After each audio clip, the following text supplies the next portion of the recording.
What's up, everybody? Brady Figuel here. First off, Happy New Year. And what better way to kick off 2025 with the final recap of 2024 as far as music goes, which is my 15 defining songs of 2024. I feel like defining songs of the year is a better kind of way to shout out individual songs than just saying the top 15 songs of the year, because that, for one, is just too hard. If I do the most defining songs, that takes into account things like overall popularity of the music or just certain things about these songs that will forever remind me of 2024, whether it's just purely how much I listened to something or when something came out, if it was associated with something I did this year. Since I keep my videos under 10 minutes, I won't have too much to say about each of these songs, but definitely check the description of the video for my best of 2024 Spotify playlist, which will include these songs as well as the countless honorable mentions. So let's get right into it with the first song I'm going to talk about, which is probably the song I listened to most this year, and that is All That Remains Will Let You Go. Definitely my favorite of the four new All That Remains singles that came out. And even though I wasn't crazy about it on my first or second listen, when I ended up reading the lyrics and just spending more time with it, I fell in love with this song. From those bouncy rhythm guitar sections to those different drum feels that carry the song to Phil's very dramatic vocal performance which complement his very, very inspired lyrics. I'm not sure I could quite call this song of the year, but it's probably sitting at second place, and it definitely is the song I listened to most this year. Next, I have For An Autopsy with Hostage. Check out my top 10 albums of the year video to see more thoughts on this album as a whole. But this song is just so mean, yet so epic at the same time. There are several parts in this song that feel so dramatic and full, whether it's that towering main riff, which gets even more menacing when that harmony gets thrown on top, or it's that massive chorus with Joe Bad's soaring clean vocals, those dark, echoey background vocals, that vocal cadence and melody that echoes in some of the instrumental sections in this song that I really enjoy. Just such a killer song. Coming in at number 3, though, is a song that was an early favorite for me earlier in the year, and even though I wasn't as hyped about this album as everybody else was, there's no way I could make this list without at least including one song from this new Knocked Loose record, and I gotta go with Blinding Faith. The different moving parts throughout the song, the signature anger, which is most present in Knocked Loose's music over every other emotion there is, the blistering vocal performance by their one-of-a-kind frontman Brian Garris, as well as some really dark and menacing background vocals from Isaac Hale. And most notably, this song's unmistakable peak and one of my favorite musical moments of the year is the tri-vocalist call out into that breakdown. That is just so fucking epic. And although the album didn't completely blow me away, it was still a great album, and this is one of the standout tracks from it. Coming in at number 4, I'm really digging all of the new Tremonti singles, but it was Mother, the Earth, and I, the second single, that really stuck out to me the most. Mostly just because of the emphasis on mood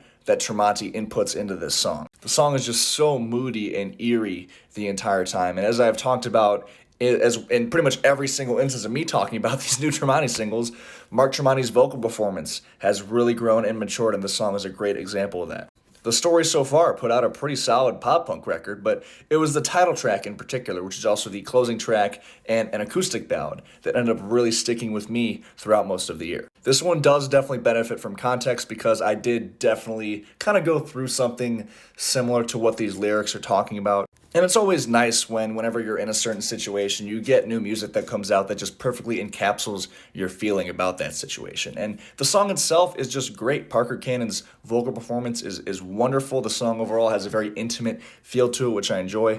And on the complete opposite end of my musical spectrum, the quintessential black metal song for me this year was Arkona with Aurora. That moody, atmospheric intro with those triplet bass, double bass drums. It is so moody and almost frightening, yet it's so catchy at the same time. I love the several different mood shifts that this song has, and when it transitions more into just straight up traditional black metal with those blast beats, but then you get that kind of quiet interlude before it kicks into some more somber, more triumphant almost chords. The song just really moves, and I love the whole song, but in particular, it's that intro part with those, again, really layered and atmospheric guitar parts. In terms of Seether's new album, The Surface Seems So Far, the obvious choice here was the second single, Illusion. That song really got me hyped for this album, and rightfully so, with its churning main riff and its tortured vocal performance, the somber and more melodic tendencies in the song that are perfectly weaved in and out of it.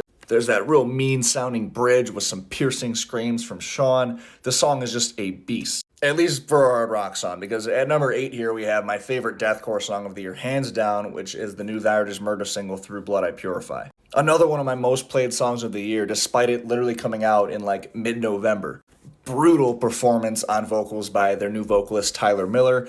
He really gets up there in both his gutturals and his high screams. I especially love the vocal layering and production in the chorus, and after the chorus you get that growling riff with some vocals spliced in. There's that dark ambiance that this song has, especially in the chorus, once again, that will feel very familiar for Thy Art fans.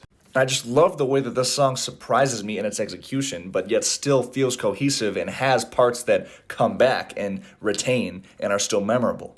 Number 9, the title track from Imminence's new record, The Black, just reeks of despair. I love the layers in it with the pianos and the somber falsetto vocals, and it explodes into those jet riffs and the violins most notably. One of the most epic songs of the year for me, hands down. And another one that kind of benefits from overall popularity this year, as far as solely it standing out, is Slaughter to Prevail with Kid of Darkness. The song sees this band once again really pulling off well that combination between deathcore and heavier Slipknot, Mudvayne-esque nu metal, especially in that dissonant main riff, but it's that ridiculous breakdown that everybody is going to remember this song for. That elongated call out that Alex Terrible does just should not work.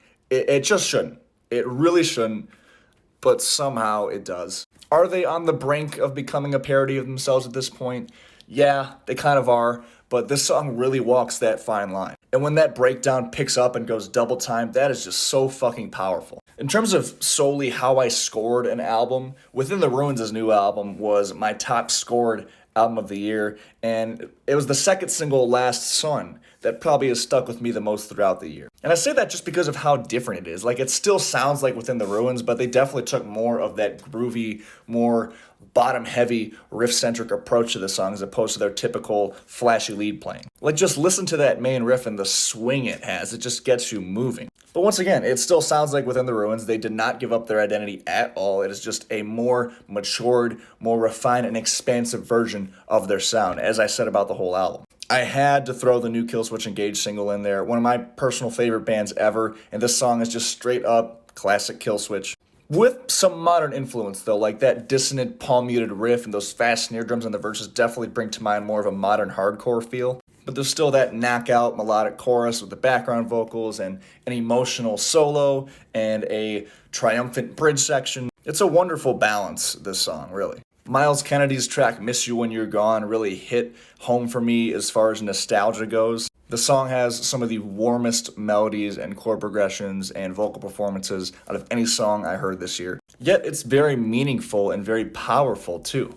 This is definitely a song I'm going to associate with the fall season as I continue to revisit it. I can just tell already because of just how the guitars shimmer and how Myles' voice sounds, and the overall emotional feel of this song definitely rings in as a fall song to me. And kind of going off of that further as far as the specific emotions and the warmth of that song, Highly Suspect's ballad on their new album, The 8th of October, is just beautiful. Everything I just said about Myles' song, I can say even more so about this track. Just the melodies in this track are amazing. The way it builds to and it crescendos when the whole band kicks in and you get that solo, this is just an amazing song. And lastly, what I would definitely call my song of the year this year, Fit for an Autopsy, once again with Red Horizon. If you want to hear more thoughts about this song, definitely check out the review I did for the album, because I literally talked about this song for like 3 minutes straight. That's how much I fucking loved it.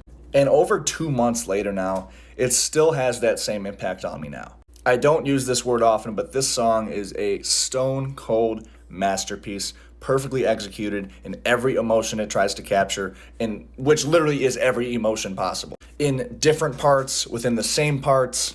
Just listen to the song and skip to 250 in and on. That is my favorite musical moment of this entire year. But yeah, that's all I have for you guys for this video. Definitely comment your favorite songs of the year below, as well as any thoughts you have about mine. And get ready for lots of new content this year. Until next time, I'll see you guys later. Peace.